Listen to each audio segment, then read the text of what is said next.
Hello, ladies and gentlemen, boys and girls. Welcome back to the Heiny House Gaming and Tech Podcast. I'm your good friend, Jay Hine, checking in with you. Guess what?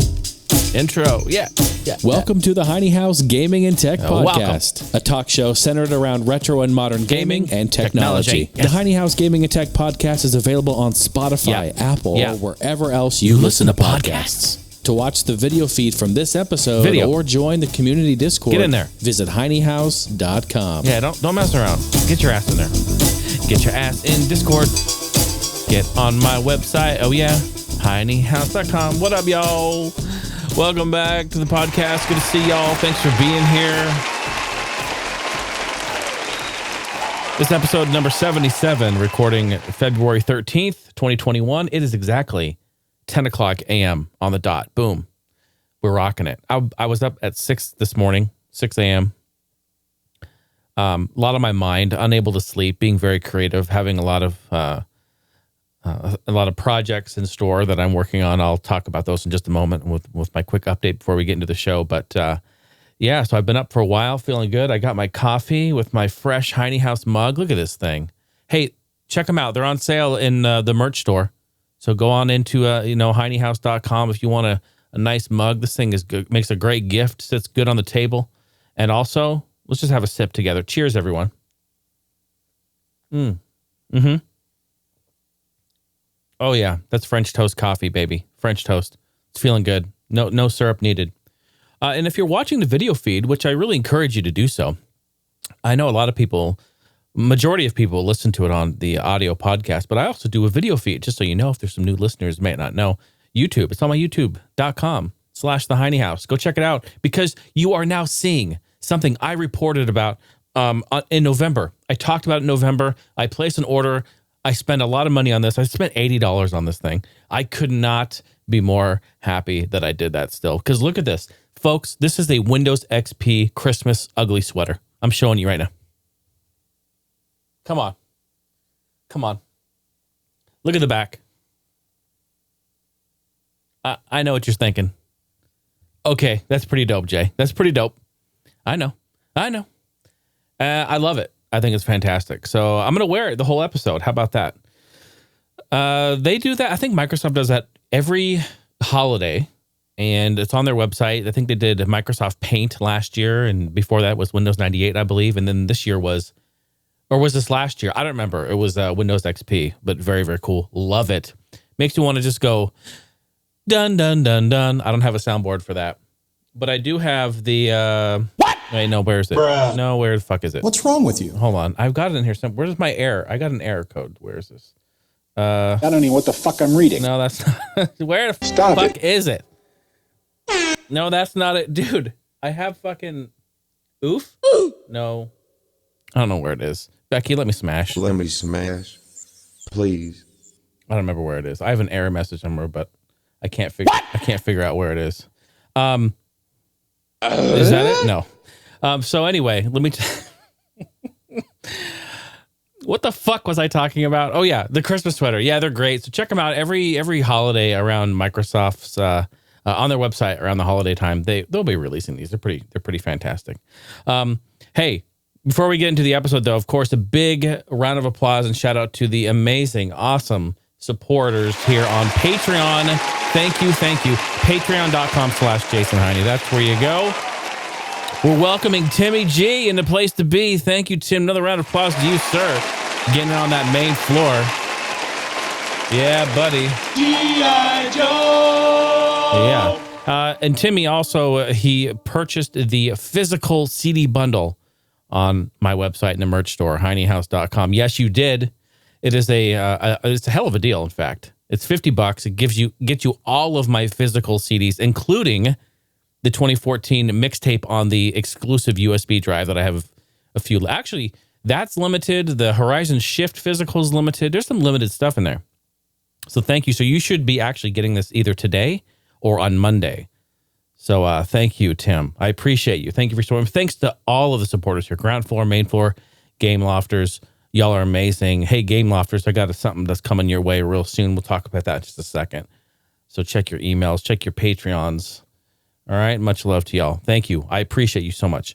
Let's just jump in. I have a couple of random updates about me and my life here before we jump into the episode. First of all, I let 2 weeks pass because the memoir took so much time, in fact, and I've been literally working on it for months. And then the last about 2 weeks leading up to the episode, I was spending about 4 or 5 hours a day editing video. And I just had to take a break and step away a little bit from the podcast. So that's why we didn't have one last week. And I got to say, the memoir was fantastic. I'm so glad to have released it, and everyone's been watching it. And I've been talking to many of you, and y'all, your feedback has been just incredible. And I'm really, really humbled and happy that you took the time to watch it. And it's, about my life, and it's very, it's a bit scary. It's, very exposing, but it's refreshing and freeing. And I felt really good doing it. And again, shout out to my best friend, Brandon Zeller. Thank you, Brandon, for everything with that, because that was last week or 2 weeks ago. It's been really, really great. So if you haven't taken time to watch it yet, please do so. If you have the time and you want to, maybe set a reminder and just do it one of these days. Come back to it, watch the video. That's really where you're going to get the most impact, because I have video from digital high 8 analog to digital conversions on the tapes and brought them in, and I've put thousands of pictures. It's a really, really great project. And again, I'm going to stop talking about it, but it's just we've released it into the world, and so I'm letting it go. I'm letting it go now. So thank you so much for everyone for watching and for writing me after you have watched it to get your feedback. I appreciate that. Couple things. So due to an error on a couple of my albums that I released, actually the first 2 albums I ever released. In 2004, I released Personal Invitation, and in 2006, I released Higher Standards. Well, I wasn't the first, but I was one of the first in the first year that digital distribution was a thing. And this actually kind of trips me out. Like, it blows me away when you think about this. Do you remember back in the early 2000s, before the iPod, it was just us illegally downloading songs on Napster and LimeWire and Kazaa and getting viruses, and our XP machine getting fucked over, right? Get some help. But then once Apple came out with iTunes and the iPod, that kind of revolutionized the MP3 generation. And then it became something where, like, well, we can like buy songs and listen to songs on our iPad, on our device, and we can actually get on the computer and buy these songs and take them with us. And it was really, really cool and exciting. And this library was continuously growing. It was really exciting times. Well, in the early 2000s, when I was producing my music, I had the opportunity to get my music into iTunes. And at the time, it was only iTunes. It was nowhere else. And so that was really exciting for me. I did that. In fact, I went through that process and got my album up on iTunes. And it was really exciting. You think about it now, it's just like, it's crazy to think about like 20 years ago that was such a new thing, but it was, and it wasn't that long ago. But so what happened was, long story short, is due to an error in how they uploaded it back then, as technology has progressed and metadata has progressed, there are things that I'm unable to change and or modify or add to or delete out of those original releases. So as such, I was contacted and said, hey, like, if you want to re-upload your album into like today's standards and to the metadata and tagging and everything that's available today, let's do that. The company that I use to distribute my music wrote to me and said, we'll just take care of the cost. We'll let you re-upload your albums. And so I said, fantastic. This was about a month and a half ago. So I took this opportunity, in fact, to go pull out my master tapes. This is what I've been doing with background beats and the memoir. It's just kind of like this snowball effect of projects that are coming. Like, this email came through and I'm like, dude, okay, here's an opportunity. So I took this opportunity to go back to my master tapes and grab my masters and import them into Pro Tools, sit down, use my multi-band compression, EQ, delay, reverb, and kind of touch up and polish up, basically remaster. And that term remaster gets thrown around a lot, and it's typically not always the best thing in audio. It's usually kind of like, oh, don't remaster. I like the originals. But I did it very tastefully. Now, not everything's perfect, of course, because I was recording when I was younger, and some levels may be a little hot and maybe a little clipping here and there, but overall, I've touched up my first album, Personal Invitation, released in 2004, and touched up and remastered my second album, Higher Standards, released in 2006. And I just this morning was up at 6 a.m., completely wired and exciting to do all this, re-upload them, put them through, so they're now in the pipeline. So folks, that's really exciting. So on your digital distribution, wherever you listen to music, your digital partners, check out the album. It will be coming out probably sometime this month. It takes a little while to go through the pipeline, but it's coming. Very cool. I think that's actually nice, because, hey, technology moves forward, things advance, and you have to just jump into the now, into the know. So very, very cool stuff there. Excited, actually very, very excited, because I haven't touched these since I released them. So it gave me an opportunity to really brush them up. And I even updated the artwork. I went back and found all of I actually had studio sessions, photo sessions with a photographer who did all of my artwork and my photos. And this was shot on film, by the way. This wasn't a digital camera at the time. I wanted to shoot on film because I loved that kind of, I don't know, just that more raw, in a way, kind of grainy look a bit on the photo. So I went with a photographer that used film. And I went back and found the old sessions, and I pulled some old photos from those sessions. I've got maybe 50 or 60 or so shots from those times. They were shot, one was in 2003, one was in 2005. And I just kind of created a new artwork, new album artwork. It looks like the originals, but it's touched up. A couple new poses. Very cool. I was exciting. Anyway, I'll shut up about it. Very, very cool stuff. And then lastly, last update about me is the background beats is coming. Cutting edge background beats. Remember, that one had to be pulled because of fucking YouTube flagged it for copyright because it uses the same chord progression as a fucking 80s band song. No, yeah, this is terrible. But anyway, that got pulled. I shut it down, and I've removed that song, and I'm re-uploading. So this month, cutting edge beats, background beats is coming. That's 3 uploads this month. Very, very cool. Very exciting. All right. Shall we jump in to do a little gaming news? Yeah, I think we should. How about this? Here's a little transition for you.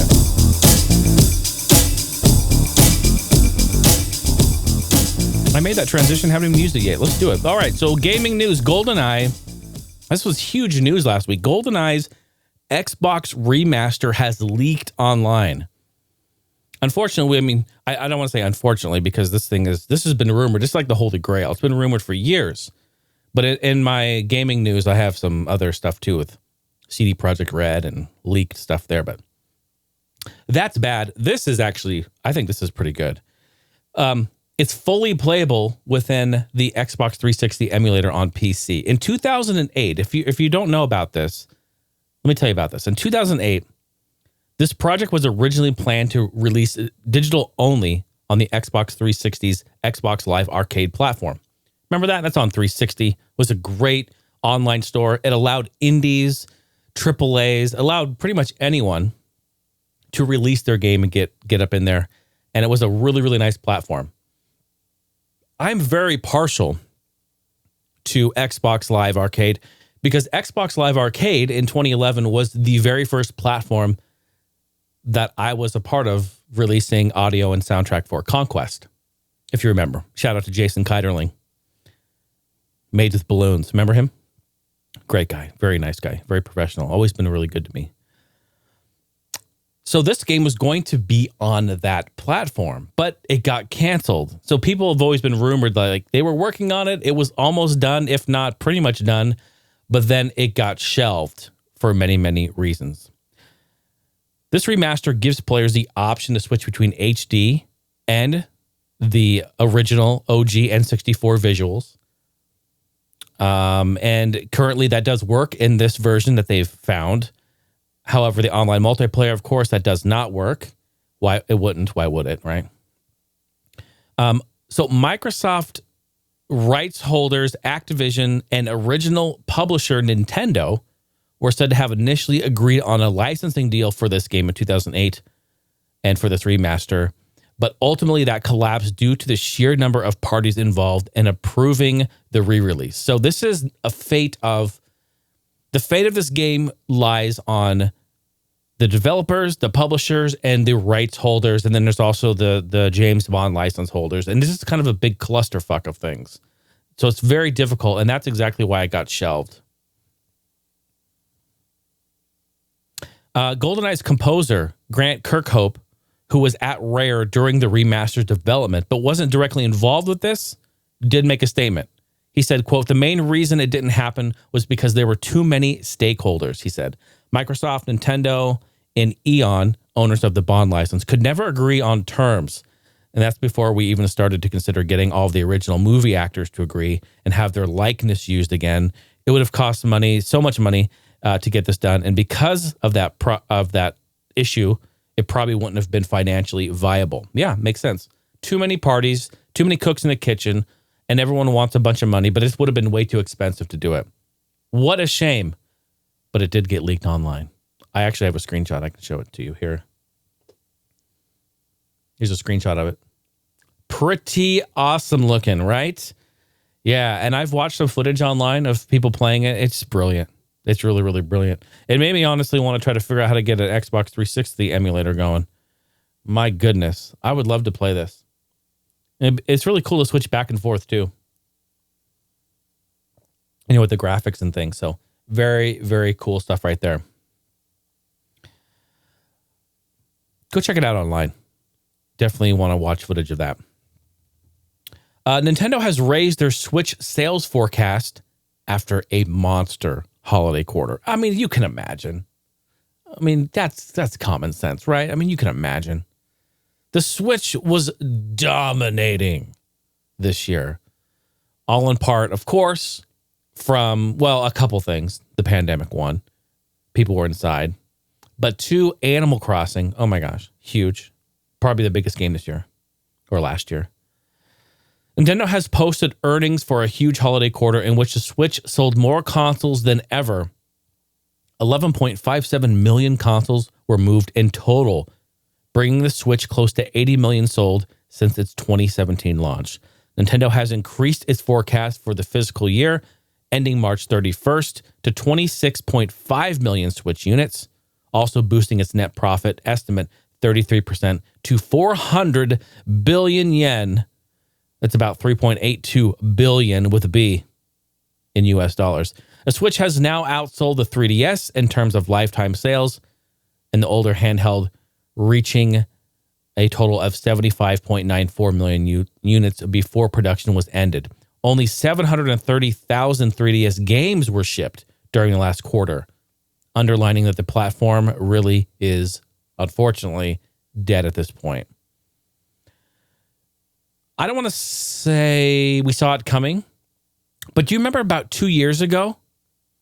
Actually, it was one of the earliest episodes of the Heiny House Gaming and Tech podcast. I think it was one of the original. I think we were still single digits even in the podcast episodes. And I was saying to myself, with you all, we were talking, I said, the Switch basically just killed the handheld market.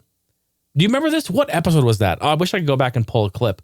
I said it basically Nintendo just killed the handheld market, which is in fact a market they dominate. They killed a market they dominate in. They're not even double dipping anymore. They can't. The Switch is that double dip, right? It's the perfect handheld. It's the perfect game. Well, I don't know. I shouldn't use perfect so frivolously. The Switch is a fantastic handheld and a fantastic console. It is. It's good. It's fun. I like it. I do. I play it a lot. We play it a lot. Is it as powerful as the other ones? No. Can it do everything the others can do? No. Is there online janky? Yes. Okay, does it have problems? Yes. But is it awesome and fun to play? Yes. I just think that blows me away. It just blows me away. Imagine that. And I feel like I'm just repeating myself from this episode, whenever it was a couple years ago. But imagine it. You have the market. Sony came to the table. Here, please buy our PSP. Didn't do shit. First of all, I love PSP. I'm not talking shit at all. You guys know me. I love PSP. I'm going to stream PSP games at some point here. Love them. But it didn't sell. Didn't do shit. They pulled it. Okay, don't worry. We'll get it. We'll do it. Here's the Vita. Came out even worse. Couldn't compete. Didn't do it. Vita's fantastic. It's a great console. It's a great handheld. Didn't sell for shit. Microsoft's like, yeah, we're good. Yeah, we're good. We're gonna just let everyone play on Windows XP, but we're good. We're just gonna hang out over here. We're good. You guys can play in that. You guys can play there. Nintendo's like, yeah, we got this handheld market, and they do. And then they came out with the Switch, which is basically, I think, what they wanted the Wii U to be. I just have this feeling too that the Switch for Nintendo, I've heard people talk about this before. Some people have said like the Switch was a make or break console for Nintendo. Now here's the thing. Nintendo, they have so much pride. Even if they are flat broke, I don't think that they would shut their doors and fire their staff. I really don't. I feel like they would hold their heads high and figure out another way. I really do. Because they're innovative. Very, very innovative. Their innovations haven't always gone the way they wanted, but at least they're innovating. Right? You got to at least give them that. I mean, think if we were still playing here on the Virtual Boy. Yeah, no, we're not. But I liked the 3DS. I thought it was a cool console. I liked it, but the 3D was it was kind of a gimmick. It was cool. I liked it. There's nothing wrong with it. It's just, I'm not dying to go out and play the 3D games. You know what I mean? So anyway, yeah, crazy. Anyway, wow, I just went long ranting on that and I apologize. But it just blows me away. It trips me out. That the Switch is just doing so well. And it's great. And that kind of was a make or break for Nintendo. And I'm really happy for them. I'm really happy for them in that regard. Now, if they can just get their shit together and bring out the fucking games. Keep it going. Don't stop these games. Bring out these old IPs. Now is the time. The Wii U failed miserably. It took a shit right in the dumpster. And then the dumpster was lit on fire. It was bad. Now's the time. The Switch is here. Let's go. Let's fucking go. Right? Are you guys with me? I hope you're with me. There was an update this week. I heard that Nintendo is going to be updating. This is huge news. Huge. This should have been top story on my fucking podcast. Top story. Whoop, whoop. Top story. Whoop, whoop. Nintendo is updating their online servers and their technology, their infrastructure. They posted this last week. The Switch and all the handhelds, for that matter, have been running on the same online infrastructure that the Wii U has. And what does that even mean? What does that even mean? Because no one even really played the Wii U online. So what does that even fucking mean? It means it's garbage. And we know that. I can't even play Nintendo. I can't even play the Switch online retro games without getting lag. I can't play Dr. Mario with my brother who lives in the same state without it freaking lagging, right? I've talked about this a million times. This is great news. So hopefully they update their infrastructure and things get better. Big news for Nintendo. So news for Codemasters. We talked about this about 3 weeks ago. Remember when EA, the big banhammer of EA is coming through, they swooped in. They swooped in last minute with a $1.2 billion with a B acquisition bid for Codemasters. Well, guess what? EA's acquisition of Codemasters has been sealed. It's official. The studio's board of directors voted in favor, approving the buyout last week. In a court meeting, 63 of Codemasters' 76 stakeholders, representing 99% of the held shares in the company, approved EA's takeover bid. With the board's approval sealed, the acquisition deal now awaits a formal court hearing in February 16th. It's coming up. Should all go to plan, EA's acquisition should be cemented by the end of spring. The racing developer Codemasters was previously in talks to be purchased by Take-Two for almost $1 billion before EA swooped in with a higher offer. It's a long arm. There's a lot of fucking The Sims money. That's a lot of Sims money. Dude, if they can come in here with fucking Star Wars money, you know what I mean? Like, if they can come in here and swing a lightsaber or two, you bet your ass they're going to be buying up a company like Codemasters. Codemasters' arrival will bring EA some more serious-minded racing franchises to sit along the Need for Speed series and the criminally slept-on Burnout series, which they need to bring back. Besides the F1 and Dirt series, Codemasters also bring with it Project Cars developer Slightly Mad, remember, which they acquired in 2019. Say what you want about Project Cars. 1 and 2 were very much awesome sim. You know, they're very much a sim game. The third one is definitely not really. It's kind of an arcade game. And I can't say it too loud because when people hear it, they fucking freak out. But I really like it. I'm like, the only guy who likes it for some reason. No, I know why. We won't get into it. But it's a good game. It's still a good game. I like it. In fact, I want to play it tonight. I want to play it now. So yeah, they acquired Slightly Mad, which then they released Project Cars 3 last year. EA's racing output currently amounts to a new Need for Speed roughly once every 2 years, with the series now back in the hands of Criterion. But during Tuesday's earning call, here it is, folks. Get ready. EA said that it wants to use Codemasters' acquisition to pitch itself as a global leader in racing entertainment, with the capacity to put out new racing experiences on an annual basis. There it is. And what did we talk about 3 weeks ago when we mentioned that this was happening? What did I say? I said they're either going to do one of two things. They're going to buy out Codemasters and they're going to grab a few people and then shut the whole fucking place down and bury them so that they're the only ones making racing games that are good. Let's say good in quotes. Or they're going to grab everyone. They're going to put them in a giant ball pit, playpen, and say, folks, I don't give a fuck where you came from, but you and you and you and you and you all need to play nice together because we are going to make great racing games and we're going to release them annually with a whole bunch of fucking DLC that people are going to buy, microtransactions, in-game purchases, and more. And we're going to do that over and over and over. That's what's going to happen. And that's it. They said it. So say what you will, say what you want. Honestly, at this point, how can I feel? How can I feel? I have to, obviously, I have to, you have to, we have to accept it. We have to vote with our wallet. Now, I'm not saying don't buy their games. I'm in fact very optimistic. They've got all the money in the world, so they better get their asses together and they better figure it out. Because they have Need for Speed, they've got great franchises, they've got great IPs now. Okay, let's fucking go.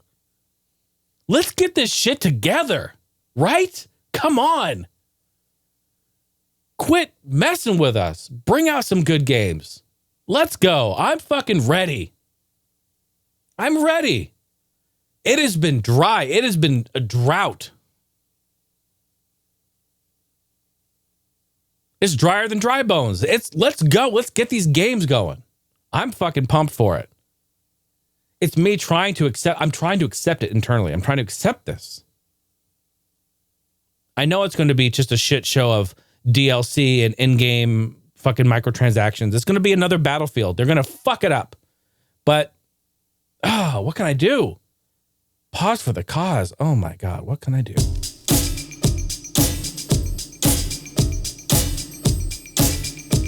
They just really need to get their shit together and release some good games.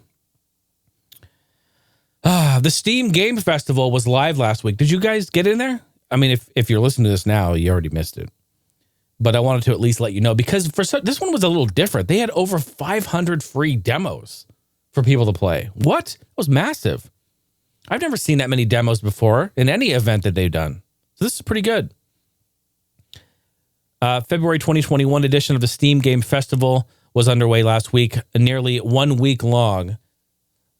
But yeah, over 500 demos, live chats, live game showcases. It was pretty good. Ran till February 9th, so it was a week long there. Be sure to jump into it next year if you missed it. Currently, Steam right now, as of recording this, is doing the Lunar New Year. So happy Lunar New Year to everyone out there. February 15th is when that ends, but go ahead and jump in there. They have some good deals on games too right now. I mean, come on. You know you have all those games. You know you have them anyway. I went and looked. All the games on sale I already own. No, not really, but that's just what I tell myself, so I don't buy anymore. Speaking of Valve, Valve is to pay $4 million in a Steam controller patent infringement case. They actually lost to this. Check this out.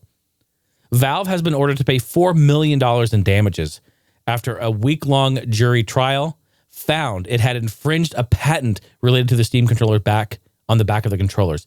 Lawyers representing SCUF parent company Ironburg Inventors, told the jury that Valve had been warned about Ironburg's patent in 2014. They were warned about it after a prototype of that controller was first shown at CES. So they showed the controller at CES. The patent holders were like, hey, you don't do this. Don't make this because we actually own the patent to that. Don't do that. Ironburg's lawyer told that jury, told them that last week via Law 360. Valve's intentional. Let me get my words right. All right, let me just try to get I need more coffee is what I need. Valve's intentional disregard of its infringement is at the heart of the case. Valve did know that its conduct involved an unreasonable risk of infringement, but it simply proceeded to infringe anyway. The classic David and Goliath story, it says. Goliath does what Goliath wants, as they continued to explain it. The U.S. District Judge Thomas Zilli from the Western District of Washington found that all 7 of Ironburg Inventors' claims were infringed upon. Wow. Though Valve maintained there were no infringements at all, arguing that its back buttons were demonstratably different to those patents by Ironburg. Other brands of this Ironburg umbrella include Corsair and Elgato.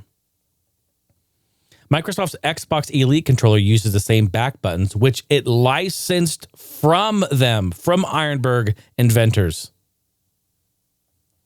The Steam controller was discontinued in 2019 after 4 years on the market. Do you remember that? They blew them out for like $5 a controller. We bought two.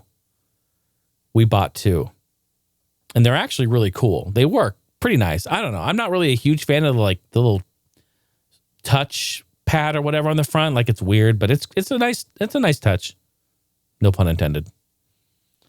$4 million they got to pay. Oh, pocket change. I bet you Gabe's sitting on that right now, or he's wiping his ass with that. Big news for any Stadia fans. Hold on, man. I should have queued something up here. Don't I have a fucking soundboard with animals? I feel like I do. Let me get this up here.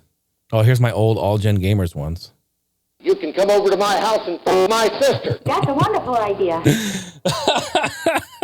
Excuse me while I whip this out. Here I do have it. Okay, here it is.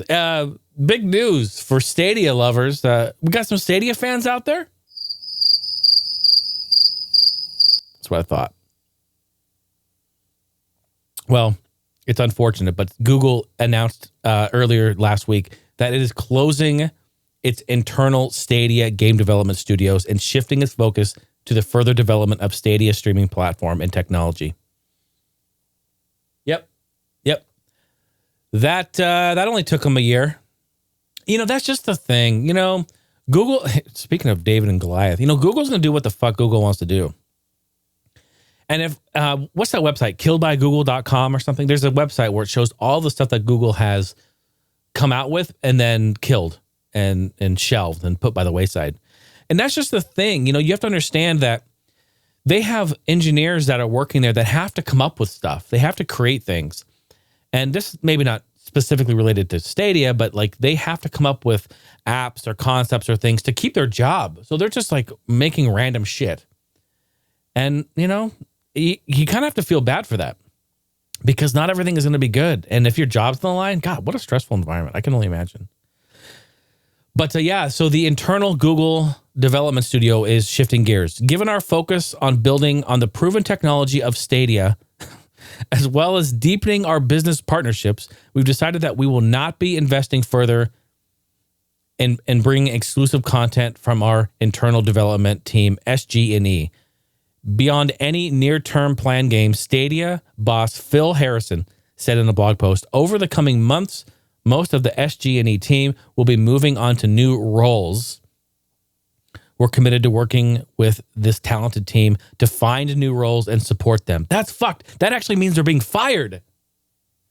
Anyone in corporate America knows. Anyone in the corporate setting knows. That means the whole team just got fired. That's fucked, man.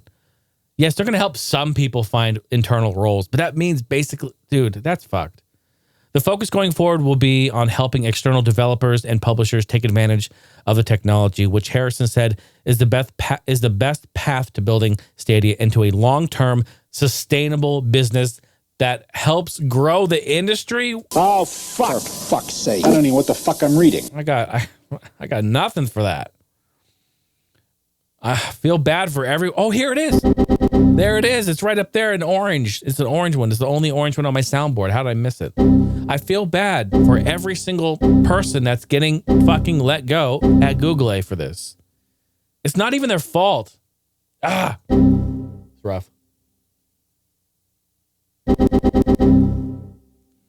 you remember last year I talked about Asus and IKEA partnering together to come out with some ultimate comfort furniture, maybe some accessories for your desk, your office, your game room. And I was really excited about that. I'm still really excited. Don't get me wrong. I'm still very excited.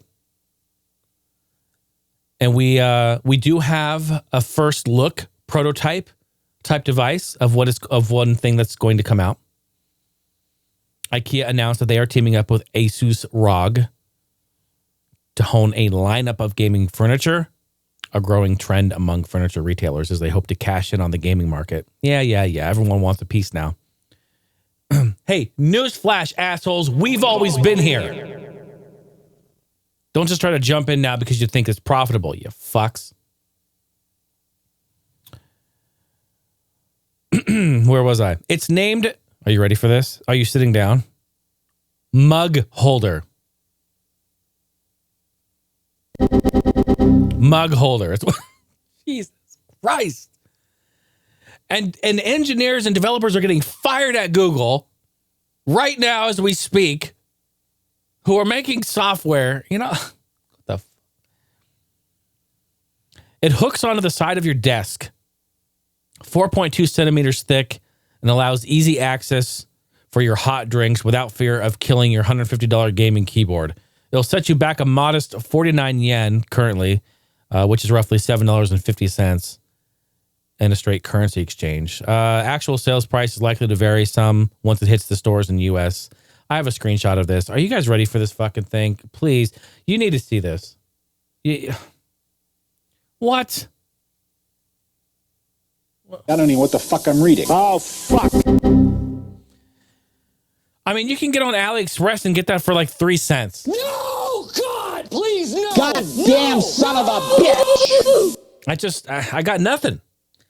It's a clip-on drink holder. I mean, yeah, okay, yes, but we have those. You can buy those right now. They've been around forever. Here's what pisses me off about this. You have the opportunity. I feel heated. Why am I heated today? This is actually exciting. This is good. You have the opportunity to work with teams and make something fun, unique, exclusive, helpful, and stylish and functional. And you come up with this.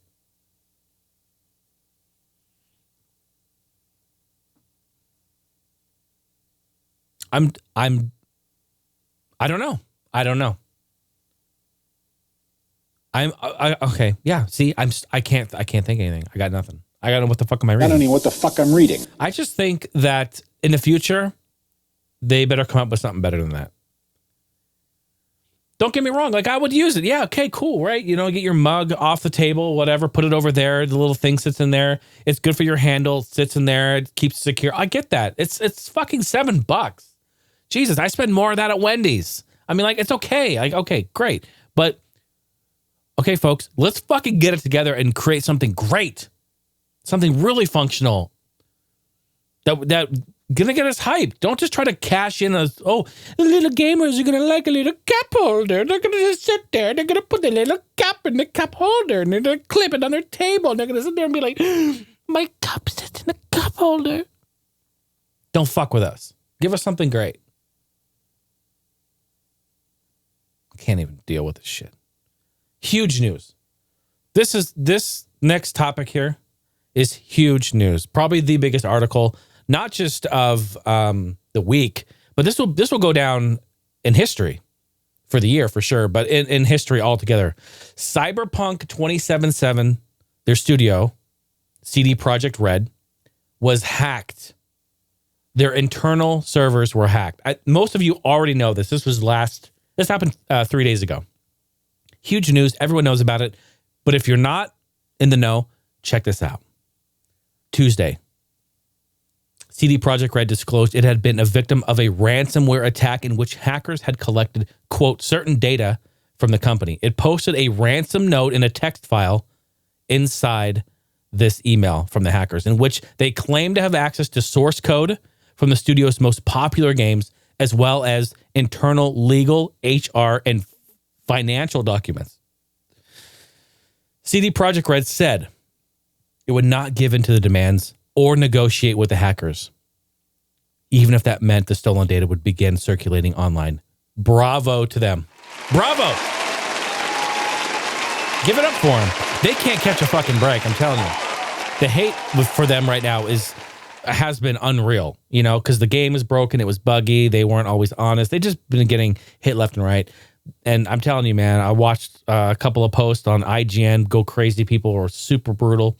You know what? I mean, in the end, no one deserves any of this. You know what I mean? It's like, it's a business for these ransomware hackers. It's just a business. People are like, oh, it's disgruntled gamers and they're going to hack the game. No. It's not disgruntled gamers. Disgruntled gamers just don't buy anything from the developers. They don't fucking hack a business. They don't do that. I mean, some might, maybe, but most don't. Most don't give a shit.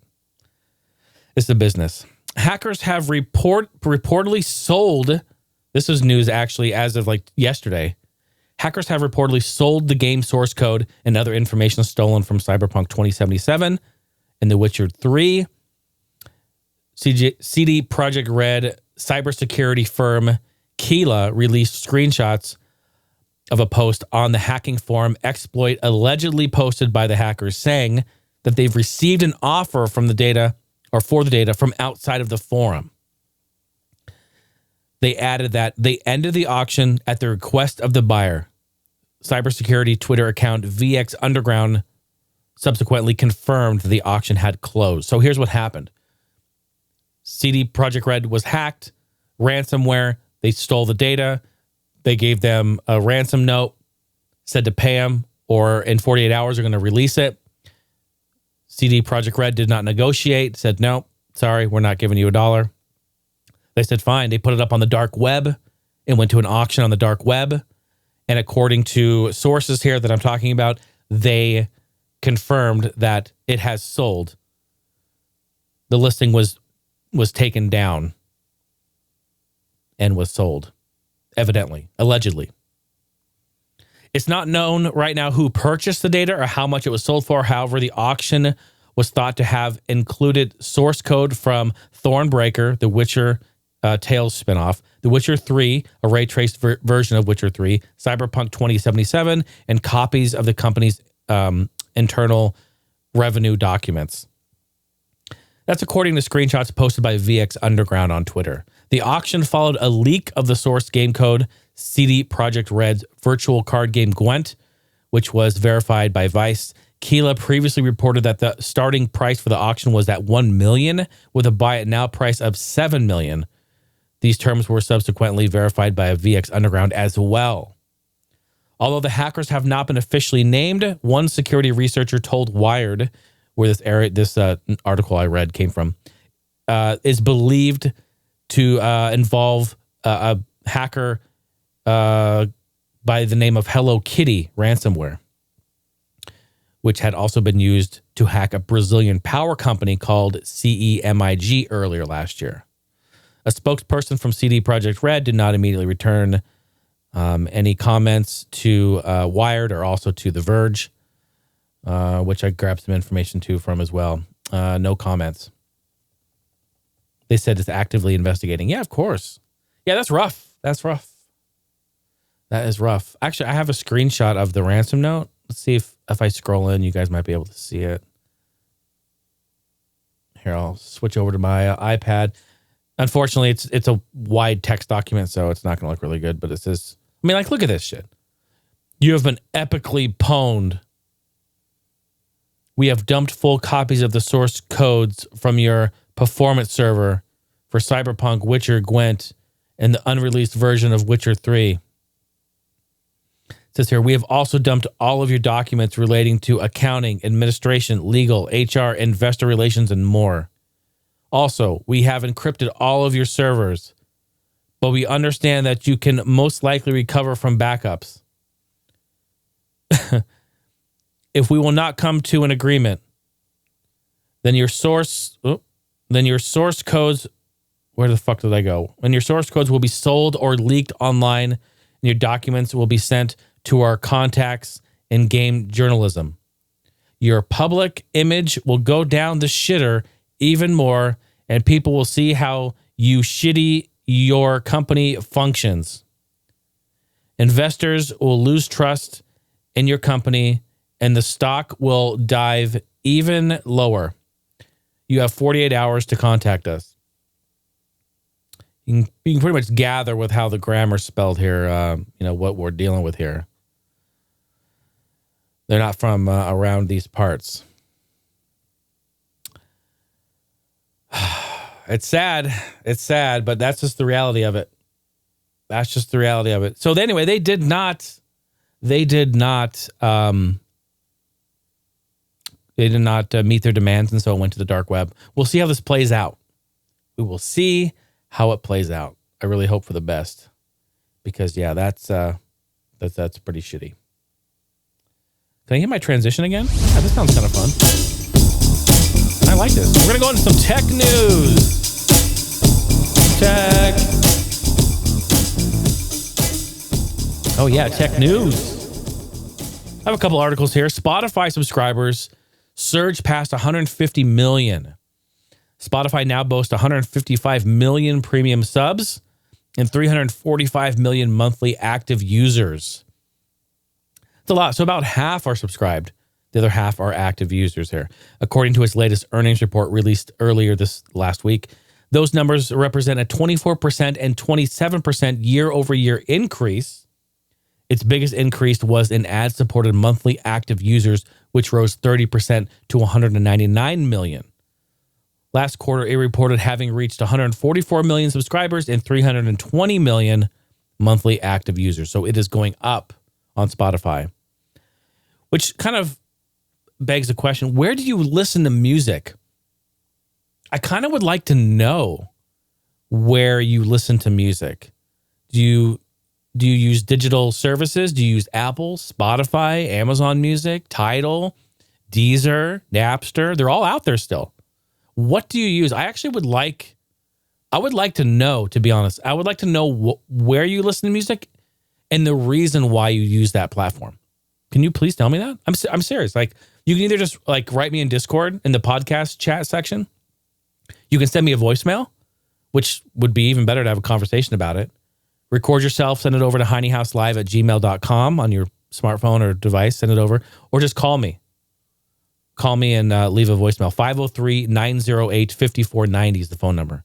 503-908-5490. You can record that. I'd love to know, because I'm really interested in this ever-changing digital landscape. And obviously, I'm kind of in the business of creating and releasing music. So I want to know. I mean, I have my stats and I see where most people are listening, but I want to know from you. Like, do you listen to the podcast in like the Apple Podcast app, but you use Spotify to listen to music? Or do you use Spotify to listen to podcast and music? Or do you use Apple Music for music? And then do you use Podbean for podcast? Like, just let me know. I'm actually really, really curious. I'm kind of intrigued by all this. And a couple of weeks ago, I started making a survey And I want to survey every single listener of the show. I would love to. And again, this isn't like a grab for your data. I don't want any personal information. I'm not going to ask for any of that. I don't want that. I want you to, feel secure and anonymous, but I want to create a survey and get your feedback about this show, which is really cool because I want to continue to grow the show. And it takes it says estimated 8 to 9 minutes to complete. It's like a 40 questionnaire thing, just about random stuff about the podcast, what you like, what you don't like, what you want to see improved, this and that, where you listen, what technology do you own? Do you own consoles? Do you like tech? Stuff like that. Basically just like random bullet point questions. So I'm putting that together. That will be released sometime soon, but it's not ready yet. I spent like 2 hours making it, and then SurveyMonkey's like, oh yeah, it costs $70 a month to do this. And I'm like, you fucking kidding me? I'm going to just do it in Google. Anyway, last bit of tech news I have here. Chromebooks. We've talked about Chromebooks quite a bit here. Chromebooks, they just had their best year ever. I'm actually not surprised. Not surprised one bit. Most, even corporate settings and enterprises are using Chromebooks for day-to-day and for work. Why? Because they're secure and they're easy. I mean, as much as I love Windows XP, all right, as much as I love my sweater, it's just much more difficult to manage a Windows infrastructure. Yeah, it is. It is. It requires much more of an investment. Chromebooks are fantastic, but they're also not great just for business. They're great for individuals. Using a Chromebook is basically a glorified web browser in a computer. And most people in the life they live today, what do they want? Email, YouTube, and YouTube and email, right? That's all they want. They just need a web browser. So it works really, really well. They're affordable, they're quick, they're efficient, and they just, you turn them on and they work. Even the shitty little Acer ones, dude, I've used shitty Acer ones and they just work. Although slow and kind of annoying, touchpads are fucking terrible, but they're $200 or $150, even cheaper than that. So yeah, great. Chromebooks had their best year ever. Last quarter of 2020 being the strongest ever for Google's laptops via 9 to 5 Google's where this article came from. Over 30 million of the devices shipped last year, with somewhere between 11 and 11.7 million shipping in quarter 4 alone. Holy fuck, that is a lot of Chromebooks. And honestly, I would say that, and not a lot of people call in for like advice, for tech advice or anything like that, which is great. If you have tech advice you want, I know it's so easy for you just to go online and, look up your best friends on YouTube and get tech advice. But if you want like a personal tech advice from me, you can just call me up and ask me. And I would definitely, I can help out. I don't get a lot of those calls, maybe not just yet, but like a Chromebook is a great solution for a lot of things. If you're not a gamer, you're just looking for something quick and easy, down and dirty, man, that's a great resource for you. So they're up 80% from last year. 80% from last year. In comparison, though, PC sales were up 11%. And you may be saying, well, holy shit, Chromebooks up 80, PCs up by 11. That isn't to say that Chromebooks have outsold PCs, because PCs sold 275 million traditional computers this year. But it does show, this figure does show Chromebooks are on the rise. Absolutely on the rise. With good reason. They make great products. They really do. Folks, yeah, that's all I got for tech news. Are you guys ready for a little something?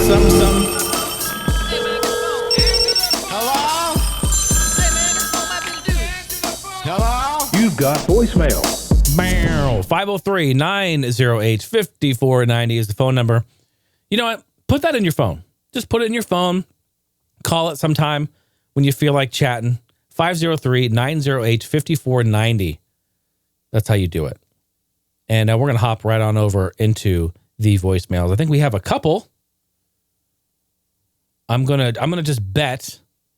I'm going to roll the dice and say I got one from Mr. Cameron. It's got to be. The voicemail maniac. Oh, it sure is. All right, let's get into this. What's up, Jason, the maniac of voicemails here, Mr. Cameron Johnson. Hi, Cameron. I wanted to first off just congratulate you on your memoir. Thank you. I'm about halfway through, I think. I'm kind of watching it in sections. It's really interesting stuff. It's amazing, how a lot of musicians, I guess I can only speak for myself, but, I had a lot of the same experiences as you, kind of picking things up quickly, and I just never stopped playing. So also probably one of my most exciting gigs was in middle school. When we played the school dance and there was a mosh pit. So that nice. was pretty sweet. Yeah. I can absolutely relate to your experience there. Thank you. Also, just to follow up, there was definitely, as far as, the game market going crazy during COVID, I think it had a combination of people having the stimulus check, burning a hole in their pockets. I guess a lot of people got unemployment, were able to do that, which is great. While they can't work, and then also they were stuck at home. So I think that was kind of like the perfect storm. If we get the other stimulus, I think most people aren't stuck at home, so I'm not sure if it'll have the same effect. But it was definitely a big bump. If you look on price charting, like a graph of like any retro game that's worth anything, you'll see like a big jump. Finally, this has nothing to do with anything I've been talking about, but I've been thinking about the best action movies, or ones I've always enjoyed watching over and over again. Was curious, you guys, yours and Stephanie's action movies, top, 3, 5, 2, 1. I think it's hard to argue against Terminator 2 being up there. Same thing with Predator. And I'd even say Aliens. Also an action movie. All three. Classic. Yeah. Those are probably my top 3. I might even throw RoboCop in there, although it's there isn't as much action, and it's pretty disturbing in scenes, actually. It is, yeah. And then finally, I'll throw in the movie Heat, which, while not being a straight-up action movie, isn't that has some of the best shootout scenes ever filmed, in my opinion. I'm thinking of a different movie. So before I hit the 3-minute mark, we're going to let you go, but hope you are doing well. Hope everything is going great for you guys, and we'll talk again next time. Cameron, the voicemail maniac. Thank you, sir. I appreciate the call. Always appreciate the call. Thank you. Wow, great stuff. One, thank you for watching the memoir.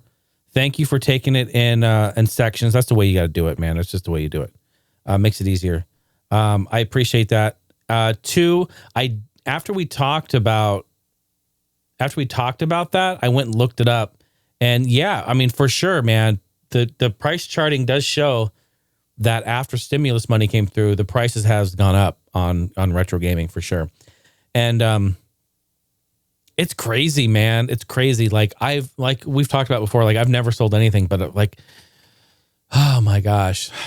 Like a part of me is kind of like, dude, do I just get an EverDrive and like sell off maybe half the collection, take a little, like get a little money? And part of me is like, thinking about that, I'm like, no, I can't, because we've been in dire need before.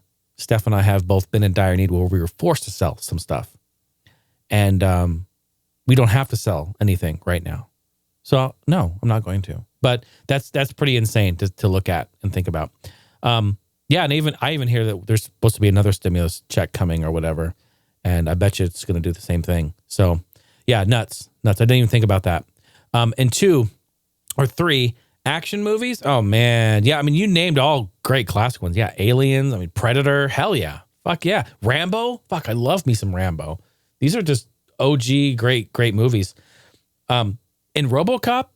Yeah. That movie fucked me up. Yeah. That was weird. There was some weird stuff in RoboCop. Really, really weird. I don't know. I didn't really get into it. And then I played the NES RoboCop game too. There was 2, I think. One was a lot better than the other one, from what I remember. I think the second RoboCop 2, I think, was really good. Or was it the other way around? Any NES fans out there? You can correct me. But yeah, action movies, dude. Yeah, I got answers for this. See, I like movies. I'm not a huge movie buff. I'd rather just play a video game if I'm going to sit there for 2 or 3 hours. But I love seeing I mean, I love chick flick movies too, man. I mean, that's not gonna lie. I fucking admit that to the day I die. When Harry Met Sally, You've Got Mail, fucking The Notebook. I mean, I love chick flicks. Rom-coms, I like those too. Movies you go see, go on a date with or something. They're fun.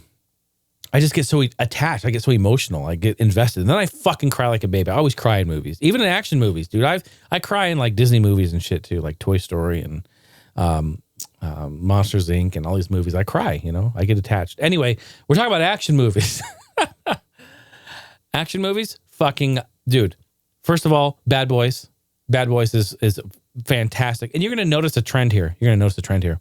Bad Boys, 94 or 95. First Bad Boys. Bad Boys 2, 2002. Great movie. Love that franchise. Will Smith. Just love Bad Boys. Great action. But again, Jerry Bruckheimer.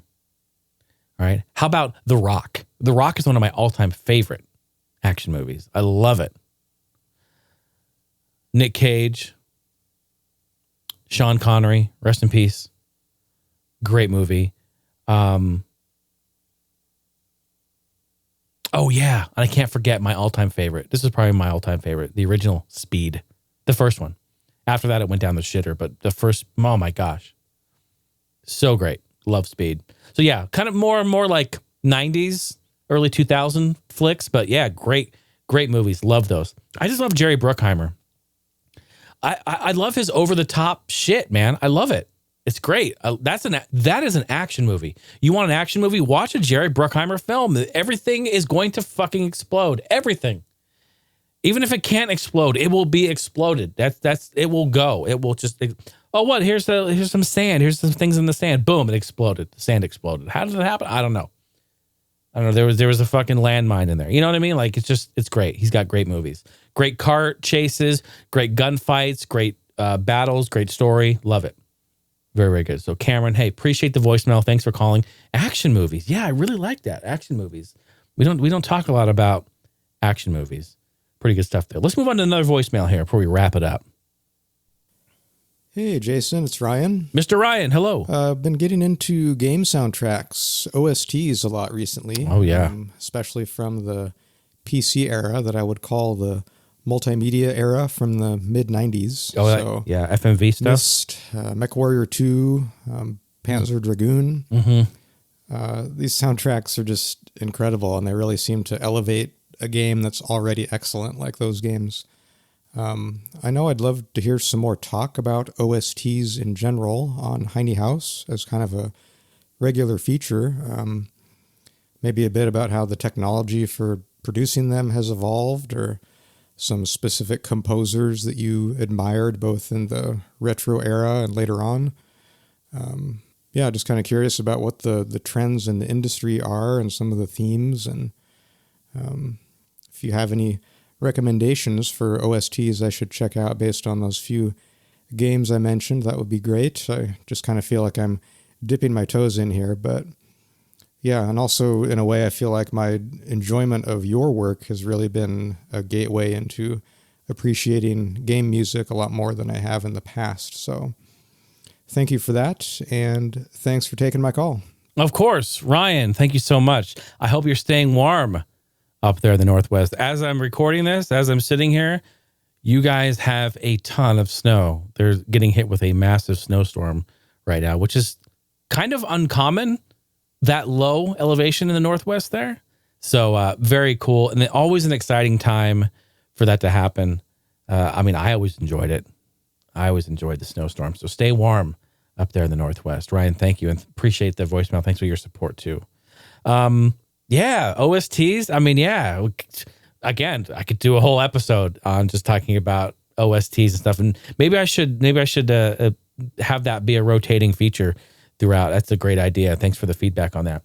I did listen to this voicemail before, and I pulled just a couple of things to show.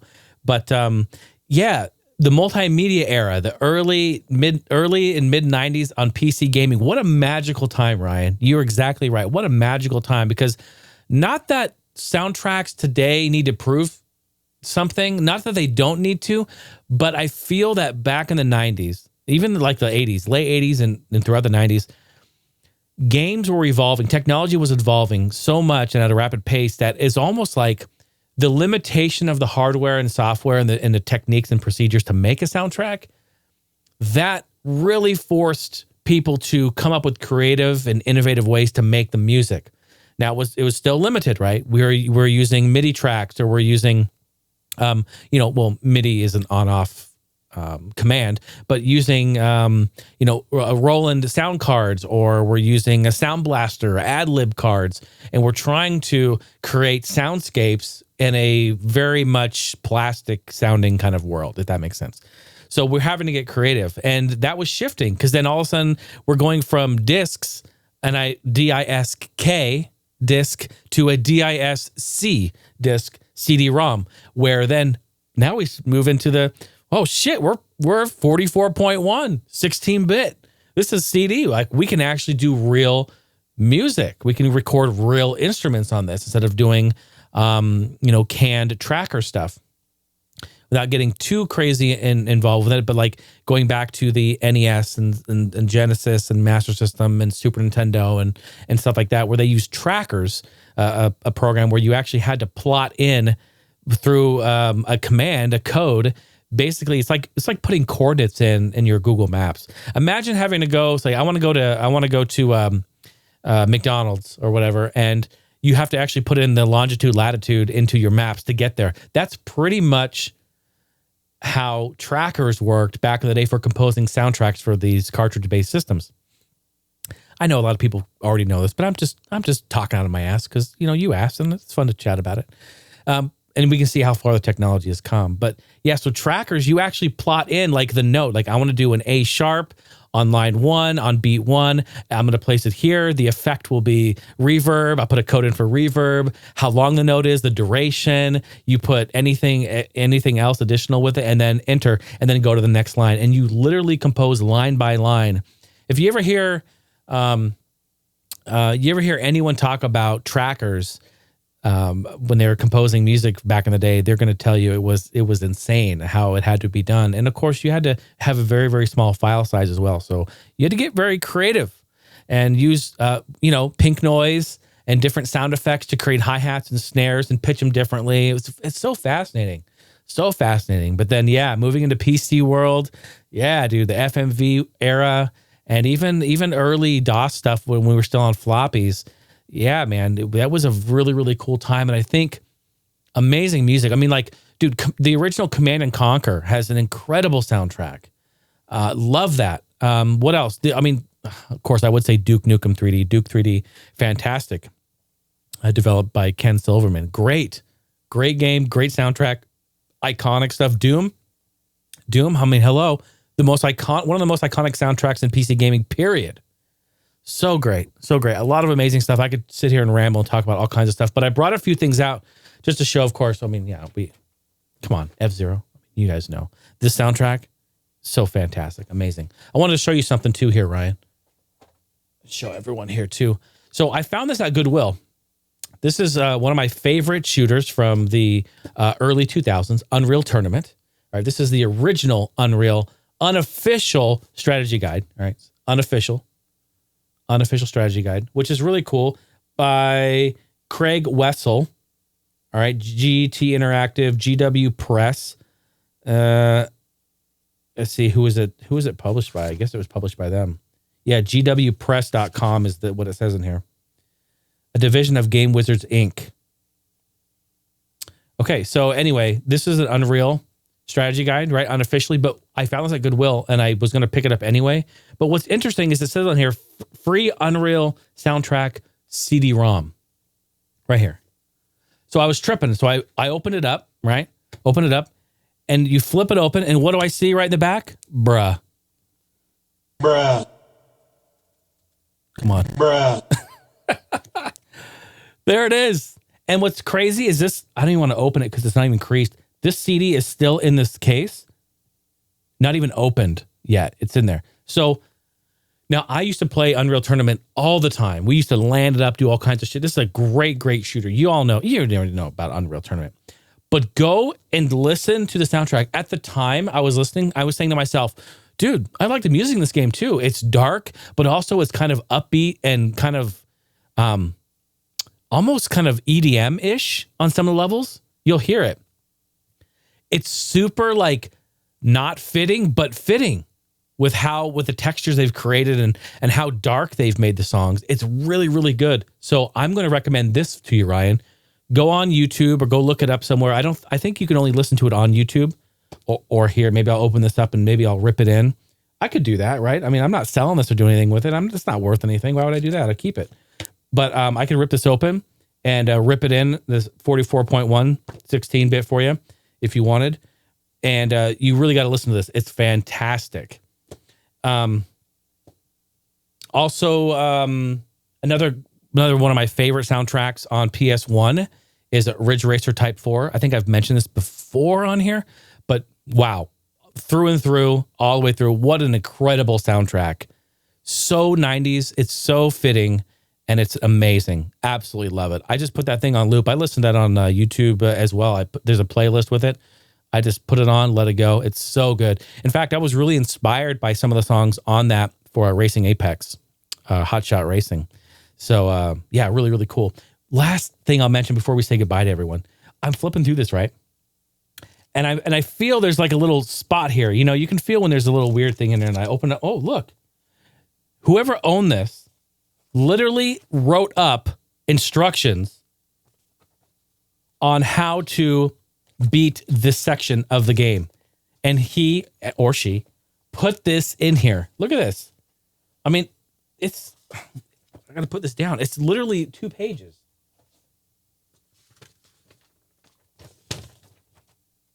Page and a half of how to beat that section of the game. How cool. And that's not even the first one. There's another one in here too somewhere. Yeah, look, there's another one. Just like, dude, can we go back? Can we please go back in time when you didn't have the internet to really like walk you through or hold your hand through that shit? It's so good. I just lost the place where this goes. But yeah, it's so awesome. Isn't that neat?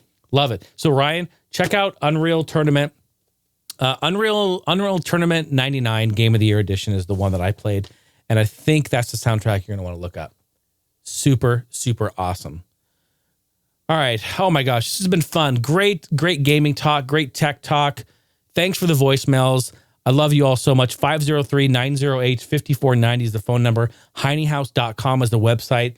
Please get at me. Write a podcast review. If you listen to the show and you like it and you find enjoyment on it, please just go write a review. Let others know about it. It really helps me grow. And of course, if you really, really enjoy the show and want to see it continue on forward, y'all know where to go. Patreon.com/Jason Heine. That's the Patreon. And join in there and yeah, show some love. I really appreciate all the supporters here at Game Loft, main floor and ground floor. Patrons, thank you so much. And lastly, I want to say to the Game Lofters up there, I am giving all of you the full quality wave versions of the remastered of my first 2 albums. That's what I mentioned at the beginning of the show. I wanted to tell you all of the Game Lofters are going to get that.